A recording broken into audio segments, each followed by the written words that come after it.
Vamos pasando a la última presentación del segmento de la mañana y invitamos al estrado al señor Matt Hancock, Managing Director de la empresa Norton Folgate y un gran amigo de la casa.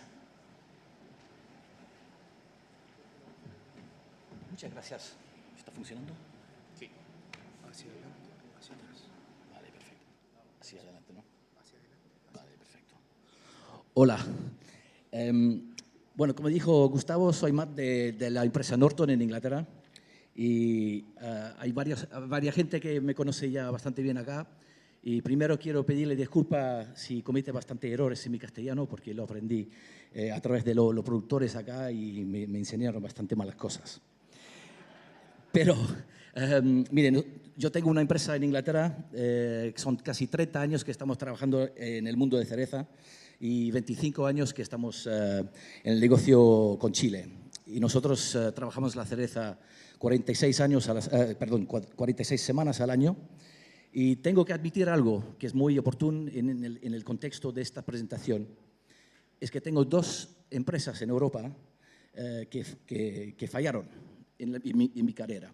Y esto es para darle un poco un ejemplo de lo complicado que ha sido vender la cereza de contraestación en el continente de Europa. Entonces, mi pregunta principal para hoy es ¿cómo puede ser que vendemos solo 2% de las cerezas chilenas en Europa, de lo cual un poquito más de 1% se vende en Inglaterra, una pequeña isla lluviosa con 70 millones de habitantes? Yo no quiero meter todos los datos de ASOEX y toda la información que ustedes ya conocen mucho mejor que yo, y más que otro porque los números son terribles. Pero primero quiero situar un poco lo que ha pasado este último año y compartir algunos comentarios míos y algunas sugerencias. Tengo varias pantallas e información que Joe de Kantar, que presentó el año pasado, me ha preparado con información de datos reales del mercado de su panel de 30.000 lugares en Inglaterra, que es un buen fuente de información realmente para mostrar lo que está pasando con el consumidor. Y quiero agradecer a Joe para prepararme esta información. Hay que entender que tenemos una tremenda diferencia entre el consumo invernal versus el verano. Y aquí tenemos una diferencia de 6 millones de hogares que están comprando en verano que no están comprando durante el invierno. Pero yo lo veo de otra manera y muestra que hay una oportunidad enorme para el consumidor porque está dispuesto a comprar, pero en otro momento del año. Para darle un número a eso, solo en Inglaterra, esto corresponde a un valor de 80 millones de dólares, la diferencia entre la venta de verano y invierno. Si imaginamos que podemos crecer esto en Europa al mismo ritmo, con 600 millones de habitantes, o solamente los 10 países principales con 400 millones de habitantes, tenemos un mercado potencial enorme, cuando pensamos que Estados Unidos tiene 330 millones de habitantes. Y más importante de eso, que tenemos un poder adquisitivo en Europa bastante alto. Entonces, la pregunta es, ¿por qué no hemos logrado hacer esto? ¿Es tema precio? Mire, pensando que el productor inglés necesita entre 3,50 y 4 dólares el kilo de costo de producción y cosecha, ponemos logística, packing y los envases, estamos en precios muy parecidos a los chilenos. Entonces, yo creo que el tema precio no es tanto factor como mucha gente dice. El clima. Mucha gente dice que la gente no quiere comprar cerezas porque el invierno está frío, está lluvioso y no es el momento del año para comprar cerezas. La verdad que el mes de enero en Inglaterra es el mes más importante para la venta de uva de mesa. Y también los berries están con un volumen muy importante hoy día entre los meses de noviembre y abril. Entonces, para mí, yo no creo que el factor de clima es lo más importante. Sí hay un tema de la noción de estacionalidad. En ciertos países, sobre todo en el sur de Europa, el consumidor está muy acostumbrado de solamente comprar fruta que está en su temporada natural.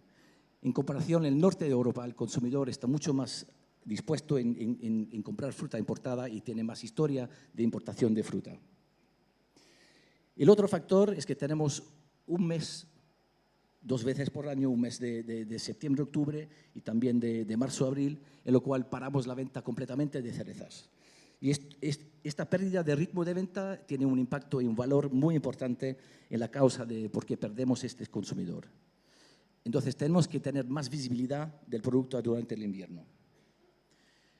El último punto es el tema de high-low pricing, de los precios. El consumidor no entiende que en una semana, al inicio de la temporada, podemos tener precios de $25 por kilo y luego un mes después podemos estar en $6 por kilo y luego un mes después en $15 por kilo. La verdad que el consumidor está completamente ignorante a lo que está pasando en el campo y lo que está pasando con la disponibilidad de fruta. Volvemos un poco a lo que ha pasado en los últimos 3 meses. Aquí tenemos la información de los compradores que hemos perdido. Hay unos 6 billones de valor perdidos en los hogares entre el año pasado y este año en cerezas. Un 15% que hemos perdido de consumidores en la categoría de cereza. ¿Qué pasó? Podemos ver que esto es una tendencia que empezó en el 2022, principalmente a partir de mayo-junio, y es un fenómeno que empieza con la crisis de Ucrania y también con la crisis de energía que sufrimos mucho en Europa, bastante más que en otra parte del mundo. Y es muy simple el análisis. El miedo que tiene el consumidor con estos 2 temas se traslade en una compra a costumbres mucho más tradicionales y comidas mucho más simples. Y esto está en línea, podemos ver con la categoría de fruta de hueso en general, también ha cedido mucha penetración y está sufriendo. Pero la cereza está sufriendo mucho más porque es un gasto completamente discrecional. Entonces, en la pelea de los frutos, ¿a quién estamos perdiendo ventas? Aquí tenemos la data switching de los últimos 4 meses y podemos ver que la cereza ha cedido en Inglaterra 2,3 millones de libras a otros productos. Y principalmente en fruta fueron arándanos, fresas, cítricos, manzanas y fruta tropical. La verdad que cuando vi el dato de la fruta tropical me asusté bastante, me sorprendí, pero muestra también que el factor de clima no es un factor, porque están ganando bastante cuota durante el invierno. El tema manzana, cítricos, sí, es el clásico durante el invierno, pero también da el argumento que la crisis de Ucrania y de energía muestra que la gente vuelve a los productos más tradicionales. Entonces, para concluir un poco por qué vendemos tan poco, tenemos el tema Ucrania, que sobre todo en Europa continental ha pesado mucho y sigue pesando. El tema de los gastos de energía, creo que tenemos luz al final del túnel, estamos con costes de gas natural, que es la energía principal a través de Europa, que ya han bajado. Yo creo que dicen que a partir de julio, agosto de este año ya vamos a estar en otro mundo. El tema de inflación, yo creo que todos aquí saben que Europa ha sufrido con una inflación de casi todos los países superado los 10%.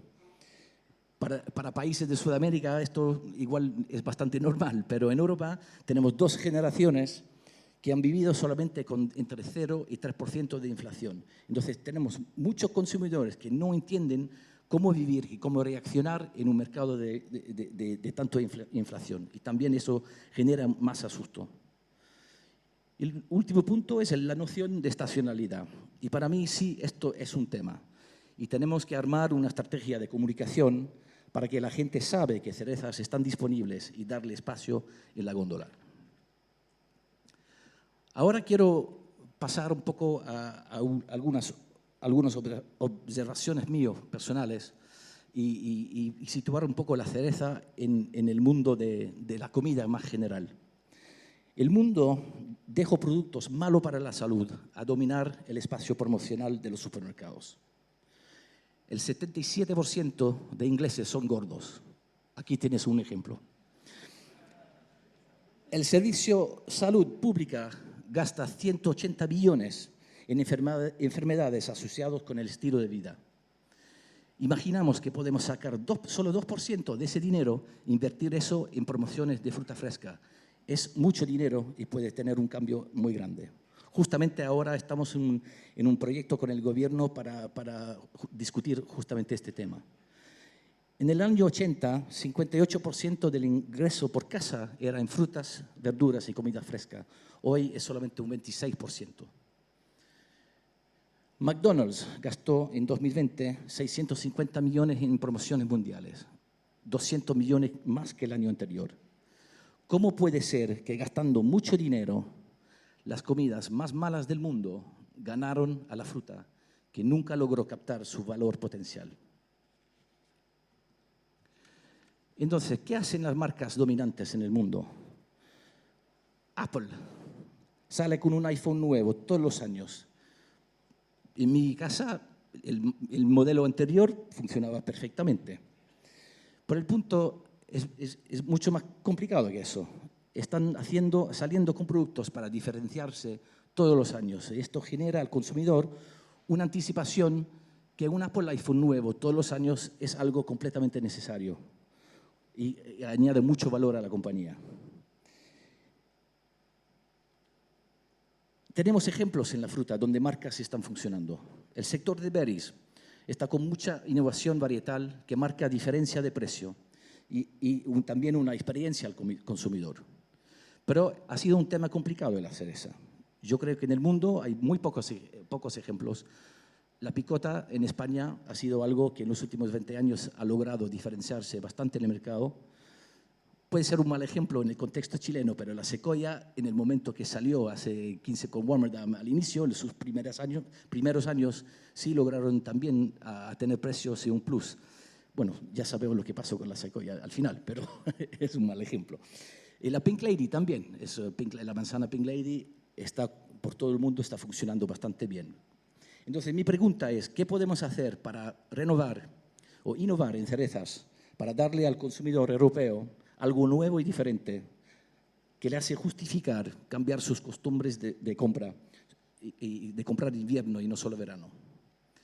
El punto importante en todo eso es que tenemos que hacer algo para no solo ir a precio, donde el mercado termine siendo el precio más bajo para todos.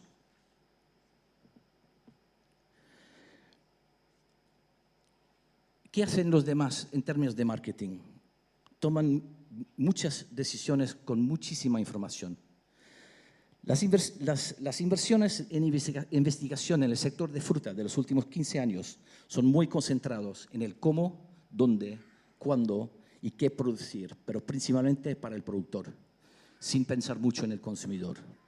Para mí, el futuro tiene que ser diferente. ¿Qué quiere el consumidor? ¿Cuándo lo quiere? ¿En qué formato? ¿Con qué sabor? ¿Y con qué tipo de precio está dispuesto a pagar? Y más importante, no cambiar ese plan que podemos tener después de 2 lluvias y un granizo porque el mercado se puso corto durante 10 días. Esto no tiene mucho futuro. Y también el consumidor tiene ignorancia total de lo que está pasando en origen. Hay pocas empresas chilenas con alianzas fuertes con supermercados europeos en el sector de la cereza. Hay que pensar que son la puerta principal al consumidor europeo hoy día. Es bastante diferente al mercado asiático. Yo sé que está cambiando en Asia también, pero Europa, si no estás alineado con cadenas, es muy complicado. También hay un cambio en los últimos 5 años que las marcas están teniendo éxito. Nosotros como empresa tenemos una marca Orchard World y también Berry World que lanzamos hace 5 años y ya tenemos ventas por encima de $50 millones solamente en fruta en esta marca. Para usar una analogía, cultivar cerezas es como conducir un auto. Es muy difícil al principio, pero cuando aprendes a hacerlo, muchas personas terminan haciéndolo. El punto es que ser productor de clase mundial probablemente no sea suficiente. Para evitar el accidente del auto, el productor necesita comprender sus mercados y los consumidores finales mejor que nadie y convertirse en un líder mundial en ventas y marketing. Para terminar, porque yo sé que la hora de café está para llegar, propongo una estrategia potencial. hacer crecer la demanda para cerezas chilenas en Europa en los próximos 3 años, triplicar esa demanda. Y uso la palabra demanda y no vender, porque generar una demanda propone que no hay presión sobre el precio. Si empezamos a vender, es que hay presión sobre el precio. Generar demanda es mucho más potente. Tenemos que conocer nuestro consumidor con datos reales, entender los productos con los cuales competimos y ser expertos en promociones con buen análisis después. Esto es el fallo número 1 en el sector de la fruta, que somos muy fuertes para ofrecer promociones, pero somos bastante malos en hacer el análisis después de promoción. Y pensar que el mercado no tiene la culpa. Es un síntoma, no una causa de un mal precio. Las leyes de la microeconomía marcarán el precio. Ustedes son muy fuertes con el manejo de información. Entonces, eso, en el caso de Chile, tiene un ventaja muy grande comparado a otros países. Y luego el tema calidad. Miren, nunca en mi vida fui a McDonald's para comprar un Big Mac Cat 2. Y al final estamos compitiendo con ese tipo de producto. Y el otro tiene el mismo sabor en todos los países del mundo. Eso es un poco lo que tenemos que lograr con la cereza. Entiendo que no es tan fácil. Entonces, el negocio chileno tiene que cambiar un poco el chip. Hoy día tenemos un 10% de la fruta, que es bastante mala, que mata el resto de la fruta al final. Mi punto final es que esto no es un negocio chico hoy día en Chile, para jugársela.